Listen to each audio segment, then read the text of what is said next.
হরি ওম তৎসৎ। ওম নম ব্রহ্মণ দেবায় গোব্রাহ্মণ হিতায় চ জগদ্ধিতায় কৃষ্ণায় গোবিন্দায় নমো নমঃ। ওম তৎসৎ। ওম তৎসৎ। ওম তৎসৎ। হরি ওম তৎসৎ। আমরা শ্রীমদ্ ভগবদ গীতার আজকে নতুন অধ্যায় পঞ্চদশ অধ্যায় আলোচনা করছি, পুরুষোত্তম যোগ। খুব গুরুত্বপূর্ণ অধ্যায়। দেখুন, ধর্ম সম্পর্কে জানতে গেলে আমাদেরকে তিনটি জিনিস জানা অতি প্রয়োজন। প্রথম, আমি কে, দ্বিতীয়ত জগৎকে, তৃতীয়ত আমি এবং এই জগৎকে সৃজনকারী সেই পরমাত্মার স্বরূপই বা কেমন। এই তিনটি জানলে জগতে আর কিছু জানার অবশিষ্ট থাকে না। এই অধ্যায়ে তিনটিকেই জানানো হয়েছে, এই তিনটিকেই উপলব্ধি করানো হয়েছে যাতে আমাদের মনে এ নিয়ে কোনো দ্বিধা দ্বন্দ্ব না থাকে। সুতরাং এই পুরুষোত্তম যোগ অধ্যায়ে সর্বপ্রথম এই জগৎ সংসার নিয়ে আলোচনা করা হয়েছে। ভগবান বলছেন, ঊর্ধ্বমূলং অধঃ শাখং অশ্বত্থং প্রাহু অব্যয়ম ছন্দাংসি যস্য পর্ণানি যতং বেদ সবেদবিৎ। অধচ ঊর্ধ্বং প্রসূতাতস্য শাখা গুণ প্রবিদ্ধা বিষয়া প্রবালা অধচ মূলানি অনুসন্ততানি কর্ম অনুবন্ধনে মনুষ্য লোকে। ভগবান বলছেন, হে অর্জুন, এই যে জগৎ সংসার দেখছো, এটাকে উপলব্ধি করবার জন্য তুমি এটাকে একটা অশ্বত্থ বৃক্ষের সাথে তুলনা করো।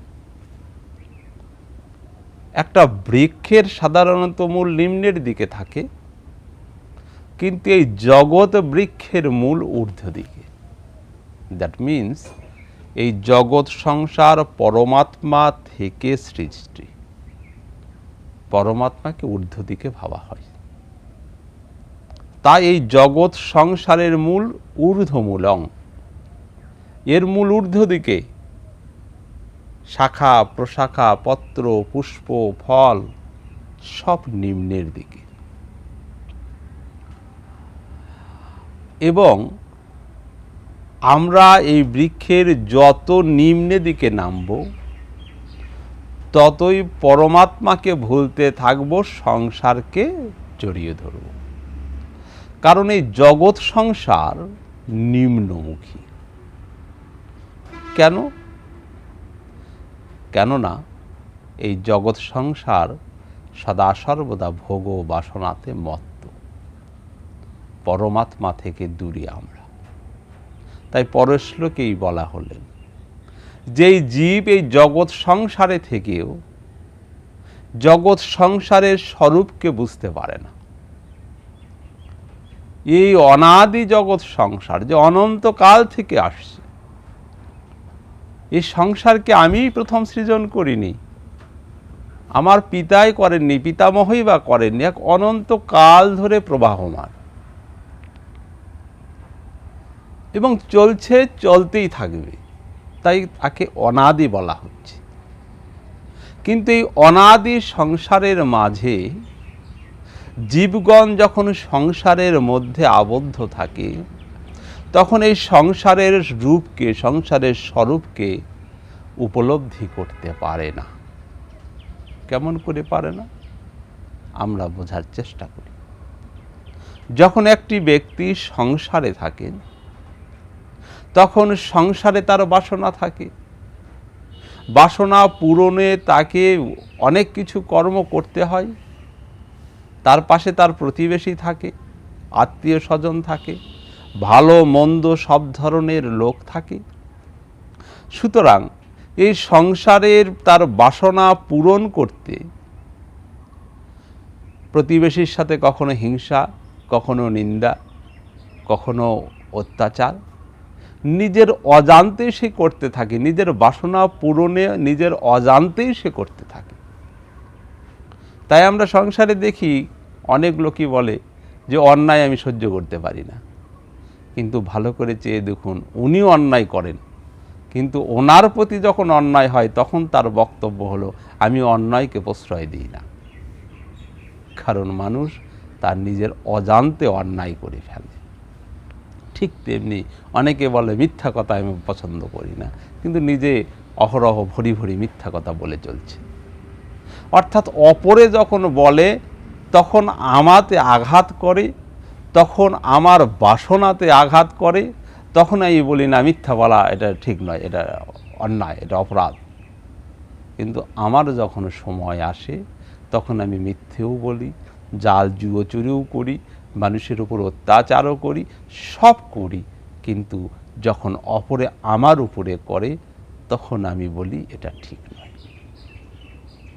তার মানে এই জগৎ সংসারের মাঝে থেকে আপনি অপরাধ করতে অভ্যস্ত হয়ে গেছেন। তাই বলছেন এই জগৎ সংসারে মানুষ থেকে জগৎ সংসারকে উপলব্ধি করতে পারে না, নিজের অজান্তে সে বহু কিছু করে চলে।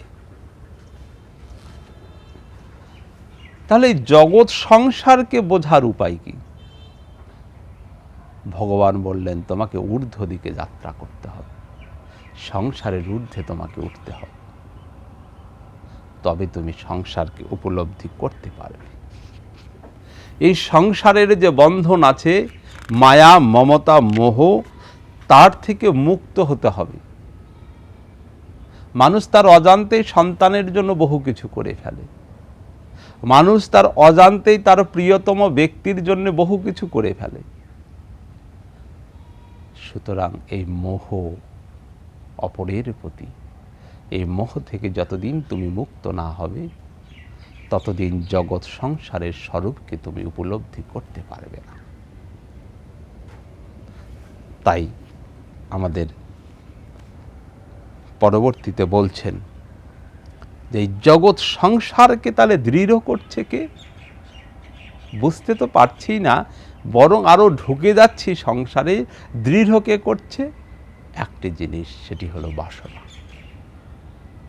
নিত্য নতুন পাবার আকাঙ্ক্ষায় আমরা নিত্য নতুনভাবে সংসারে ঢুকে যাচ্ছি। বাড়িঘর আছে, ভালো লাগে না, একটি ইটের বাড়ি করতে হবে। এই বাসনা থেকে রজগুণী হয়ে কর্মঠ হয়ে যাচ্ছে, এবং সেই কর্ম করতে গিয়ে ন্যায় অন্যায় ভেবে দেখছি না। তাই বলছে বাসনা যত প্রবল হবে এই জগৎ সংসার তত প্রবল হবে, তুমি তত মোহগ্রস্ত হয়ে যাবে। মোহ থেকে তোমাকে বাঁচতে হবে। নিমান মোহাজিত সঙ্গ দোষা আধ্যাত্ম নিত্যা বিনির্বৃত্ত কামা ছন্দু বিমুক্তা সুখ দুঃখ সঙ্গৌ গচ্ছন্তি অমূঢ়া পদং অব্যয়ং তৎ। এই নিচের প্রকৃতির মোহ এবং অহংভাব থেকে মুক্ত হয়ে, মোহ এবং অহংভাব, অহং মানে আমি, আমার, আমি এই সংসারের মালিক, আমাকে এই করতে হবে, সেই করতে হবে, বাড়ি করতে হবে, ঘর করতে হবে, পুত্রকে মানুষ করতে হবে, কন্যাকে বিবাহ দিতে হবে ভালো ঘরে, এই আমি আর আমার। তাই বলছি অহং, এখান থেকে জন্ম নিচ্ছে আসক্তি। এই আসক্তির মহাদোষকে জয় করতে হবে, আর বৈরাগ্যের শস্ত্র দ্বারা এর গোড়াকে, বাসনাকে ছেদন করতে হবে। অর্থাৎ আমরা মনুষ্য সকল যখন এই অনাদি অনন্তময় সংসারে ডুবে আছি, তখন নিজের অজান্তে বাসনায় মত্ত হয়ে পরমাত্মা থেকে দূরে এসে নিম্নগামী হয়ে যাচ্ছি, এবং বাসনাকে পরিপূর্ণ করতে আমি, অহং, আমি আর আমার বোধটাকে শক্ত করে ফেলছি, এবং সেখান থেকে যখন আমি আমার বলছি, আমার সংসার বলছি, ওই সংসারে আসক্তি এসে যাচ্ছে। যখন আসক্তি এসে যাচ্ছে তখন সেখানে মোহ এসে যাচ্ছে যে সেটাকে আমার পক্ষে পরিত্যাগ করা সম্ভব নয়। সুতরাং তাকে রক্ষা করতে ন্যায় হোক অন্যায় হোক যা করতে হয় আমি করব, এরকম পরিস্থিতির সৃষ্টি হয়ে এই সংসারে সদা সর্বদা ন্যায় অন্যায় সুখ দুঃখ আনন্দ বেদনায় ডুবে আছি, পরমাত্মাকে ভুলে গেছি। উপায় ঊর্ধ্ব দিকে যাত্রা শুরু করতে হবে। কেমন করি? বলছে বৈরাগ্যর দ্বারা অনাসক্ত হও, বৈরাগ্যের দ্বারা আসক্তিকে জয় করো। যখন তোমার ভিতরে ত্যাগ থাকবে, তিতিক্ষা থাকবে, তখন এই জগৎ সংসারকে তুমি আর এত প্রশ্রয় দেবে না। তখন বুঝতে পারবে এই জগৎ সংসার শুধু জীবন ধারণের জন্য, শুধু আশ্রয়ের জন্য, খাদ্যের জন্য, বস্ত্রের জন্য, এই অন্যায়ের দ্বারা প্রতিষ্ঠিতর জন্য নহে। এখানে আমি চিরস্থায়ী নই, আমাকে চলে যেতে হবে। আমার পূর্বপুরুষগণ চলে গেছে, আমিও চলে যাব। আমার যে আগামী প্রজন্ম আসবে তারাও এই সংসারেই থাকবে, সংসারেই ভোগ করবে, সংসারেই বৃদ্ধি প্রাপ্ত হবে, আবার সংসার থেকেই তারা চলে যাবে। কিন্তু দুঃখের বিষয়, যদি শুধু সংসারে থেকে সংসারই ভোগ করি, সংসারেই ডুবে থাকি, সংসার নিয়েই মত্ত হয়ে থাকি, মনুষ্য জীবন ব্যর্থ হয়ে যাবে। তাই আমাদের কর্তব্য হলো বৈরাগ্যের দ্বারা, ত্যাগের দ্বারা আসক্তিকে জয় করে এই সংসারের প্রকৃত স্বরূপকে উপলব্ধি করতে হবে। তবেই আমরা এই জগৎ সংসার থেকে মুক্ত হয়ে আনন্দময় পরমাত্মাকে অনুভব করতে পারব, তাকে হৃদয়ে ধারণ করে আনন্দময় জীবনযাপন করতে পারব। হরি ওম।